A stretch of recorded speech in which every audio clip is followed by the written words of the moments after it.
جو نکاح جیسے جائز کام کو کر کے دل نہیں توڑنا چاہتے، آج اس اعلیٰ حضرت کے مسلک کا نعرہ لگانے والے لڑکوں سے پوچھتا ہوں، جوانوں سے پوچھتا ہوں، جب تم بیوی ہوتے ہوئے کسی لڑکی سے ناجائز تعلقات کر کے بیوی کی طرف پیٹ کر کے بستر پہ لیٹے فیس بک پر اس سے چیٹنگ کرتے ہوں گے تو اس کے دل پہ کیا گزرتی ہو؟ غور تو فرمائیں کہ آج یہ گھروں کی صورتحال نہیں ہے۔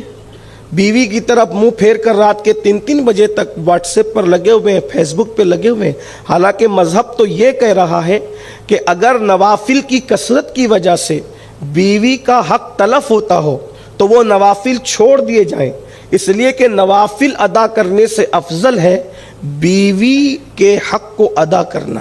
بلکہ ہمارے بعض بزرگوں نے یہاں تک کہ لکھا ہے کہ بیوی کے ساتھ رات گزارنے والا شب قدر کا ثواب حاصل کر لیتا ہے۔ یعنی اگر ہم کہنا چاہیں عشق و محبت میں ڈوب کر تو یہ کہ شب قدر تو سال میں ایک بار آتی ہے، لیکن وہ خوش نصیب جو حضور کا دل خوش کرنے کے لیے رات اپنی بیوی کے ساتھ گزارے، اللہ اسے شب قدر کا ثواب عطا فرماتا ہے۔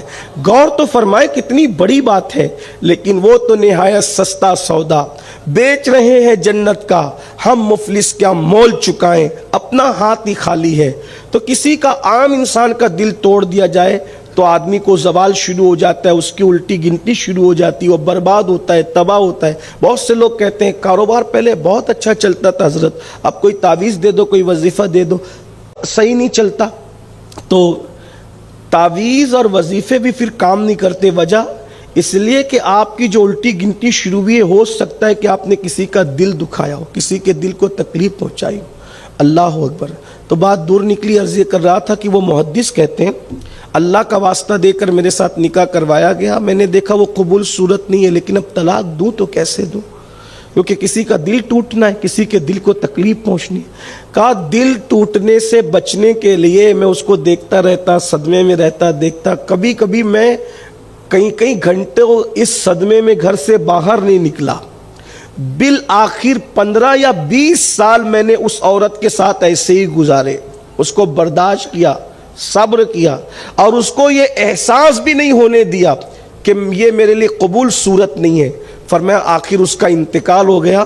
بس اس نامقبول صورت عورت پر صبر کی برکت ہے کہ میں اللہ سے امید کرتا ہوں کہ اللہ بس میرا کوئی عمل ایسا نہیں ہے کہ جس کی وجہ سے میری مغفرت اور بخشش ہوگی، مجھے امید ہے کہ بخشش ہوگی تو اسی صبر کی برکت سے ہوگی۔ یہ اللہ والوں کی فکر ہے۔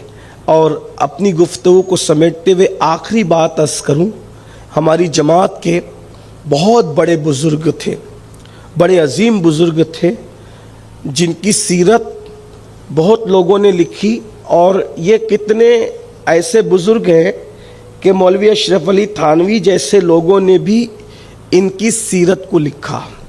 یعنی جو لوگ بزرگوں کو نہیں مانتے انہوں نے بھی ان کی سیرت کو لکھا۔ وہ ہے سیدی حضرت مرزا مظہر جانے جانا رحمۃ اللہ تعالی علیہ۔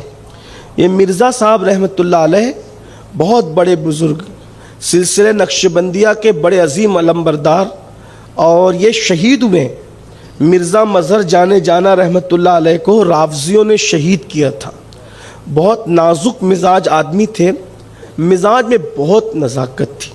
دیکھیے انسان کی طبیعت قدرت بناتی ہے، کچھ لوگ بہت رف اینڈ ٹف ہوتے ہیں، لیکن کچھ لوگ بڑے نازک مزاج ہوتے ہیں۔